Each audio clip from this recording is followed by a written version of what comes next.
When Sonic Movie 3 came out, a lot of people were excited to see how Shadow would be written. Even I was, but little did we know that one of the most perfect characters in this movie franchise would be some big, fat, old genius. Gerald Robotnik is one of the best written characters in the Sonic movies. My name is AJ, and today I will explain why Gerald Robotnik is the best written character in the Sonic movies. First, let's talk about his motives and his plan. His motive was to avenge Maria. Simple. He wants to avenge her because of the accident in the military facility. His plan was to find Shadow and Eggman and then head to Gun headquarters to get the keys to the Ark and then go to space with Ark and destroy Earth and themselves too. So already that is a pretty well-rounded plan. He even has Shadow to help him. But what he didn't account for was Sonic, Tails, and Knuckles to try and stop him and help Shadow fight for the right side. So his plan was good, but he didn't account for the fruit-colored rats to try and stop him, which is fair considering that he had no local news or anything like that when he was trapped for the last 50 years. Did I say 15? I mean 50 years in jail. And who accounts for aliens like Shadow to come to Earth? Like, man, the next solar eclipse is in like 2046, so I don't really blame him that much. Now let's talk about how he acts, like character traits. I know that I sound like an English teacher, but he is a very unique character. In the outside, he acts very goofy and loving to Eggman even. So he's like semi-evil. He's evil, but not entirely evil, if you can think about it like that. But once the movie goes on, you realize that his ultimate plan is so twisted, and you find out the true traits of him in the inside. He doesn't care much about anyone and considers Eggman as a tool to his goal. That made his character feel so much more cold. And as soon as he said, "You're no Maria," I was like, bro, I literally had legit chills. Like, you know what's crazy? When the entire theater literally gasps at the same time. It was crazy. Also, I can pretty much infer that the only reason that Shadow was included in his plan is because he knows of his powers, so he knows that Shadow can get work done for him. Speaking of Shadow, let's talk about his relationship with Gerald. I could say they are like working partners, maybe at best like family. In the movie, we don't really get to see them interact without Gerald's plan in mind.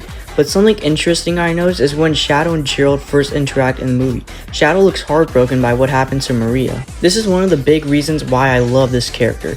He sees this and takes advantage of his weak mental state and how he's not able to think for himself and what Maria would want him to do. This is what Sonic informs Shadow and help him move on from Maria and thinks about what Maria would want. But this isn't a video about Shadow, it's about Gerald. He sees this and basically manipulates him to help him achieve his end goal. And the big tagline that convinces Shadow to help Gerald is to avenge Maria. Obviously, he didn't say that in the film, but it's implied. And plus, Gerald knows that Shadow can't trust anyone else except Gerald. That's the only person he can 100% trust. He makes Shadow think that everyone in the world is the bad guy and they must suffer, which in my opinion makes him so much more interesting and a well-designed character from the writing standpoint. I also find that his trickery to Eggman was very sad. Like, my dude really tried to take advantage of him too. He also played with his feelings too, and Eggman only helped him because that's the only family member he knew, and that was his only family member left. And what makes me feel even more bad for Eggman is that he thought his family was Gerald because biologically he is. But even though that's right, he finds out that families form through feelings and bonds made with other people. Which is why the whole scene with him dying is so sad, because of the way Gerald did him.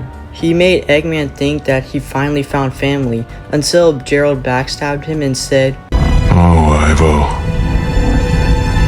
you're no Maria." So in a way, Gerald was the cause of one of the most beautiful scenes in Sonic media. The scene is Eggman dying, if you couldn't figure it out.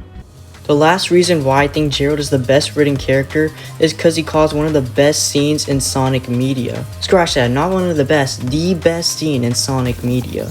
Gerald made Shadow believe that there's no reason to live anymore because Maria died. He made Shadow believe that everyone should suffer with them. In that case, just making everyone else die in Gerald's mind. Shadow goes with the plan because he doesn't know what else to do with his life now that Maria is gone, the one person that he cared about most. But then Sonic shows him to still love Maria for the memories they created on the way, and to move on. And then we got one of the most raw scenes in fiction. Just roll the clip. I can't say more. You always have a choice.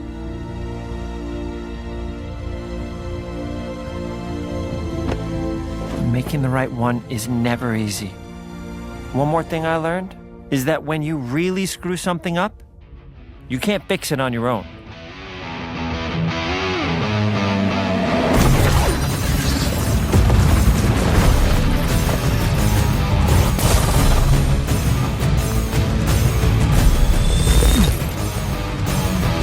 Gotta go fast.